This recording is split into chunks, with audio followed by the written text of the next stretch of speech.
Vamos agora ao aspecto mais conhecido da bula, que é o nimes, tá? O nimes, né, é um advérbio, é como se estivesse dizendo excessivamente, tá? Demasiadamente, em excesso. Então, é quando nós excedemos a quantidade da comida mesmo. Então, agora eu não estou mais no modo de comer, mas sim na comida, na matéria da comida em si mesmo, e a desordem aqui em relação à quantidade. É claro que você vai ver que todos esses modos podem se relacionar e coexistir. Por exemplo, uma pessoa em compulsão alimentar pode apresentar mais de um desses aspectos, mais de uma dessas circunstâncias.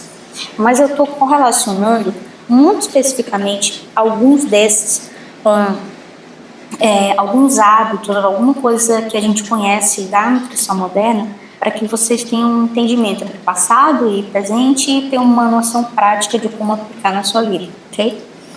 Então, nisso, quando excedemos a quantidade. Esse exceder a quantidade é o que propriamente te faz, por exemplo, diagnosticar uma pessoa com compulsão alimentar.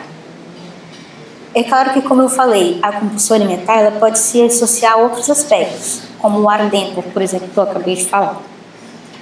Mas a compulsão alimentar é quando uma pessoa come por determinada quantidade de dias, de forma repetida, uma quantidade exagerada de comida, muito mais do que o corpo dela precisa ou que uma pessoa sem essa condição comeria.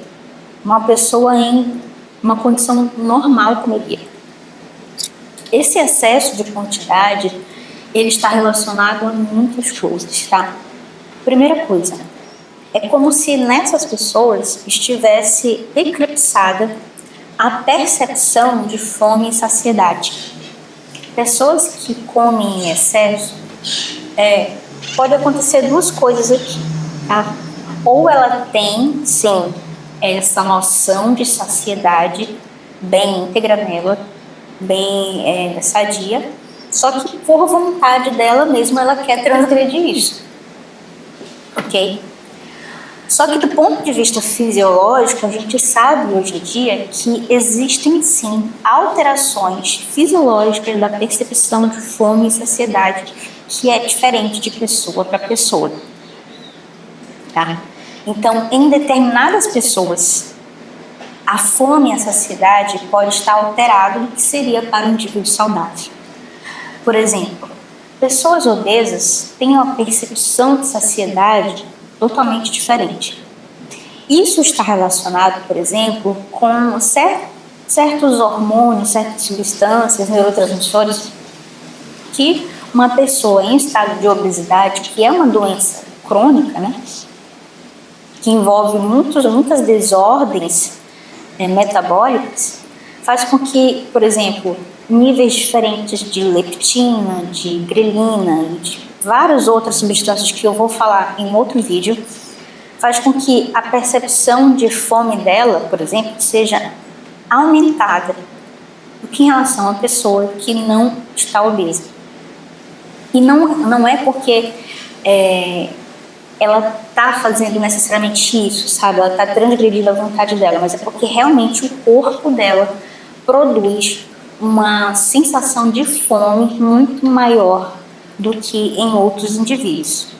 Quando a pessoa, por exemplo, está em um processo de emagrecimento também, em determinado período em que ela entra nesse processo de emagrecimento, que ela começa a fazer um déficit calórico, a percepção de fome dela pode mudar, a percepção de fome e saciedade.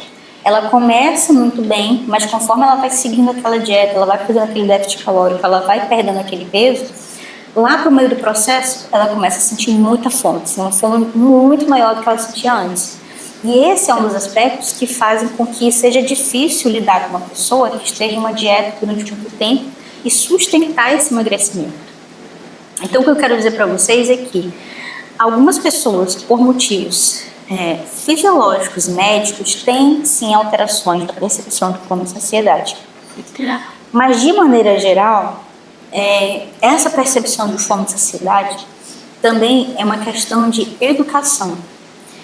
A fome, a saciedade é algo que é aprendido, é algo que precisa ser ensinado.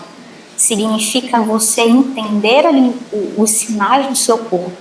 E muitas crianças não aprendem isso. Um dos aspectos da nutrição infantil que você precisa ensinar para os seus filhos é ele perceber o que é fome e o que é estar cheio. E essa fome, entender o que é fome, é difícil para as pessoas. Não é tão simples quanto se imagina.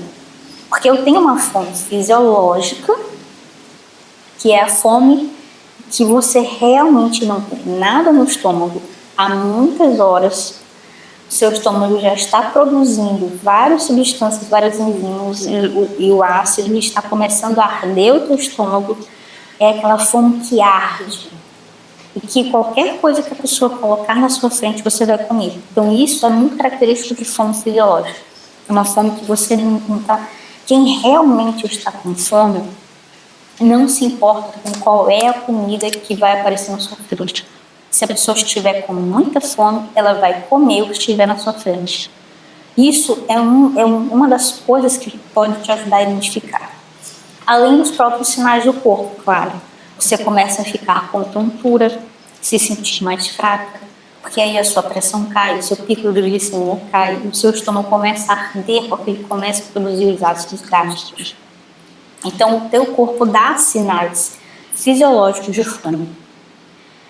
Só que existem também uma fome que não é essa fome fisiológica. Às vezes a gente chama de fome hedônica, por exemplo, né? Uma fome emocional, enfim, existem vários nomes e subtipos. Mas a ideia aqui é que não é uma fome real, não é uma fome concreta, não é porque realmente teu corpo precisa. É uma fome por outros motivos. Como que eu identifico isso, Laura? Por exemplo, você não sente nenhum sintoma gastrointestinal. Seu estômago ainda não está ardendo, então não é fome. Você não tem nenhuma tontura, ainda não é fome. Tá? Se alguém colocar alguma coisa na sua frente e você escolhe não comer, você quer uma coisa muito específica, você não quer aquela comida que estão te oferecendo. Quando você pensa na vontade de comer, já vem uma coisa muito específica na sua cabeça. Eu não estou com fome de qualquer coisa, eu estou com fome daquela coisa específica. Isso não é fome fisiológica, isso não é fome de verdade. Né? É a fome de um outro aspecto. É um aspecto mais hedônico, ou seja, você está com fome de um prazer específico. Então, essa distinção de percepção de tipo de fome é fundamental você desenvolver, e nós precisamos desenvolver nas pessoas que têm essa dificuldade de entender qual é a quantidade que elas devem comer. A saciedade, como que eu interpreto a saciedade do meu corpo? Muitas pessoas também não foram ensinadas a identificar esses sinais de saciedade. Tem pessoas que não conseguem identificar que elas já estão satisfeitas. Tem pessoas que a comida está até aqui talando no esôfago, elas continuam comendo e comendo. Há muitos motivos para isso, é claro, os quais eu já falei, né? A ansiedade, a avidez de comer, mas às vezes pode acontecer que é porque a pessoa simplesmente não aprendeu a distinguir a saciedade. Então, essa quantidade excessiva de comida está relacionada com essas alterações da percepção de se eu estou com fome ou se eu estou saciado. Tá? A quantidade excessiva também pode acontecer quando você começa a descontar frustração na comida. Aqui também está relacionado com essa fome emocional. Tá? Na maioria das vezes, a pessoa come em excesso ou porque ela não consegue distinguir essa fome e saciedade que eu falei, né? Ou, em alguns casos, ela tem sim consciência de que ela já está saciada. Ela está fisiologicamente saciada, mas emocionalmente saciada ela não está. E é como se a cabeça dela, o modo dela pensar, confundisse as duas coisas. Como se juntasse, sabe? Eu tenho uma insuficiência emocional e eu tenho a comida. Ela junta isso. E ela tenta apagar a frustração emocional com a comida. Então, como que você pode distinguir isso, por exemplo? Comece a perceber se você vai atrás de uma comida porque você estava triste. Comece a perceber que você vai atrás de uma comida porque você estava ansioso. Preste bastante atenção em qual era o sentimento, qual era a emoção que você estava no momento em que você estava comendo. Identifique isso. A gente tem uma ferramenta na nutrição chamada diário alimentar, um diário emocional alimentar. Eu vou identificando quais foram os episódios que eu comi muito a ponto de passar mal. Eu percebi que eu comi além da saciedade. E quando isso acontecer, anota qual era a emoção que você estava naquele momento. Não, é importante que você anote num papel e deixe isso registrado, porque você mesmo vai acessar isso e vai ficar refletindo sobre isso. Mas se não for possível anotar no papel, pelo menos crie essa percepção, essa autopercepção. Quando eu me excedi na comida, qual era a emoção que eu tinha no momento? Qual era o pensamento que eu tinha naquele momento quando eu me excedi na comida? Na terapia cognitivo-comportamental, né, que é muito empregada dentro da nutrição comportamental, dentro desse linguajar psicológico moderno, as pessoas falam de gatilho, né, ideia gatilho, pensamento gatilho. Você vai perceber que existem certos gatilhos, ou seja, pensamentos, padrões de pensamento repetitivos, que quando esse pensamento aparece na sua cabeça, ele te induz a comer em excesso. Então, essa aqui, eu considero que é a segunda principal chave para você diminuir esse excesso de comida. Qual é a primeira? A primeira é treinar a percepção de fome e saciedade. Uma coisa que eu também pretendo gravar um vídeo aqui para deixar essa tarefa de casa, né? essa educação nutricional para vocês. Então, a primeira coisa, o primeiro antídoto é treinar a minha percepção de fome e saciedade. Mas a segunda coisa é perceber que existem pensamentos e emoções que me induzem a comer mais. Agora, como saber a quantidade certa, né, Nalva? Primeira coisa, a tua saciedade. É você perceber a sua saciedade, tá? Por exemplo, é óbvio que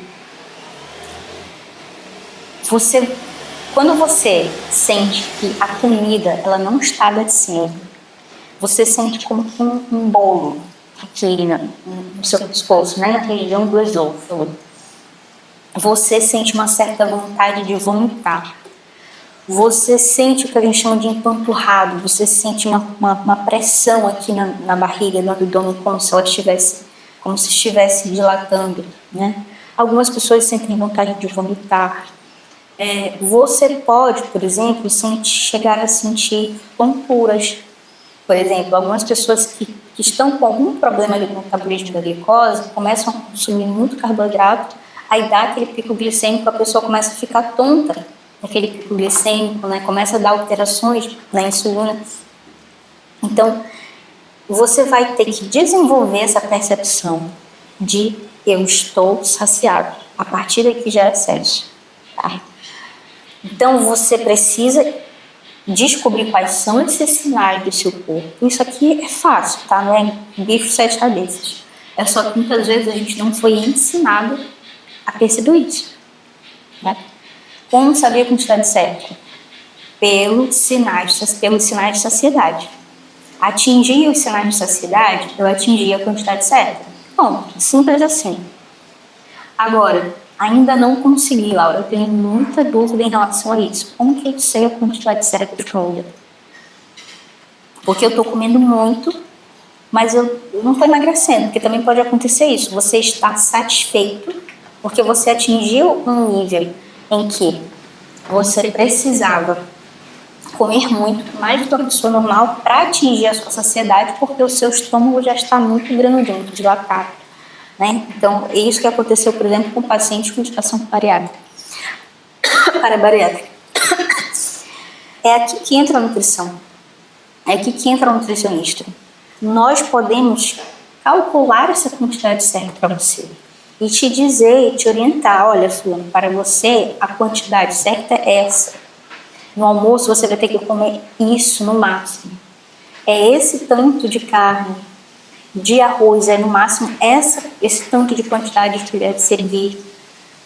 Se a pessoa não consegue, está tendo dificuldade de desenvolver essa percepção de saciedade, é aqui que o profissional da nutrição pode ajudar.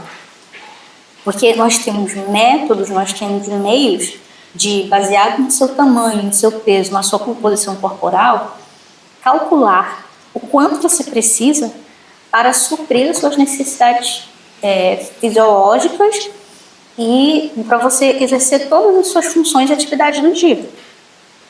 Okay? Então a gente faz esse cálculo e aí baseado nisso você segue.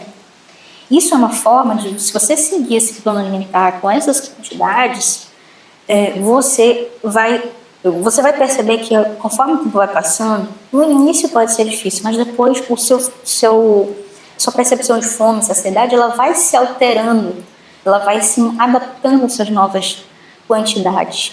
E você vai se reestabelecendo na quantidade de comida que você deveria comer. Em questão de emagrecimento, para muitos problemas de saúde, as pessoas precisam emagrecer, a gente vai ter que fazer esse controle maior e mais detalhado, preciso da quantidade de comida. Tá? Por quê? Porque um dos aspectos principais da perda de peso, né, e do emagrecimento é a gente ter um déficit calórico, ou seja, o que eu gasto é maior do que eu estou consumindo. Porque se eu estou consumindo isso e o que eu gasto é isso, eu tenho um excesso, eu estou tendo aqui um excesso de energia, eu estou tendo um excesso de carboidrato que vai ser armazenado no meu corpo de alguma forma. E a nossa forma de armazenamento é em forma de gordura, em forma de lipídio. Tá? Então é essa a principal forma de armazenamento do corpo. Quando a gente come em excesso, né, excessivamente, isso não fica... isso não passa em branco, tá? O metabolismo não mente, a fisiologia não mente. Se você está comendo em excesso, você vai engordar, não tem para onde fugir disso. Então, assim, um indício muito, muito claro de que você está comendo em excesso, que muitas pessoas não percebem, é que você aumentou de peso. É claro que o metabolismo é muito mais complicado que isso, envolve hormônios, envolve desequilíbrios hormonais, deficiências nutricionais, envolve a questão genética, a predisposição genética. É claro que é muito mais complexo do que isso que eu estou falando. Mas, de maneira geral, se você está tendo um sobrepeso excessivo, você está aumentando muito de peso, você já está com muito acúmulo de gordura, nada mais ou menos significa que você está comendo em excesso. Isso é muito claro. Porque, de outra forma, porque assim, o teu corpo está armazenando o que está excedendo. Ok? Ele está armazenando o que está excedendo. Então, esse excesso de comida, esse aspecto da gula, é o aspecto que não tem como esconder. Porque se você está engordando muito, está ficando sobrepeso, você está comendo mais do que você precisaria. E esse comendo mais do que precisaria, entenda que é porque o seu estilo de vida está gastando menos do que você está consumindo. Às vezes, não necessariamente você é uma pessoa que come muito, tá? Assim, comparado com as pessoas, você pode ser uma pessoa que não come muito. E por que eu não como muito, Laura? Mas mesmo assim eu estou começando a ficar com uma gordurinha na barriga, mesmo assim eu estou começando a engordar. A gente tem que investigar. Pode ser um aspecto de um desequilíbrio hormonal, algum desequilíbrio metabólico? Pode ser. Mas, em geral, é porque o seu corpo não está consumindo aquilo que você está comendo. Está sobrando. Porque você não está gastando energia. E aqui entra a atividade do corpo. E quando eu digo atividade, não entenda que é só fazer academia, tá? Atividade engloba tudo. Engloba você andar daqui e ali, em vez de você pegar elevador, subir escada, você se abaixar, pegar roupas de crianças e lavar roupa e esfregar o pátio e estender roupa. Qualquer coisa que você faça, tudo isso conta. Tudo isso conta como gasto calórico. Então, esse aspecto de comer excessivamente está muito relacionado também com a compulsão alimentar, com alterações da percepção de saciedade. Aqui eu tenho um aspecto também da fome emocional que me faz descontar a minha frustração na comida. E como que eu posso saber a quantidade certa? Veja os sinais de saciedade, né? E veja o sinal da sua composição corporal. Você está engordando e você está tendo um acúmulo de gordura mais do que o esperado. E também procure a orientação do profissional da saúde, como por exemplo um nutricionista, que pode te ajudar a restabelecer e entender qual é a quantidade certa para você, para que você não caia nesse excesso.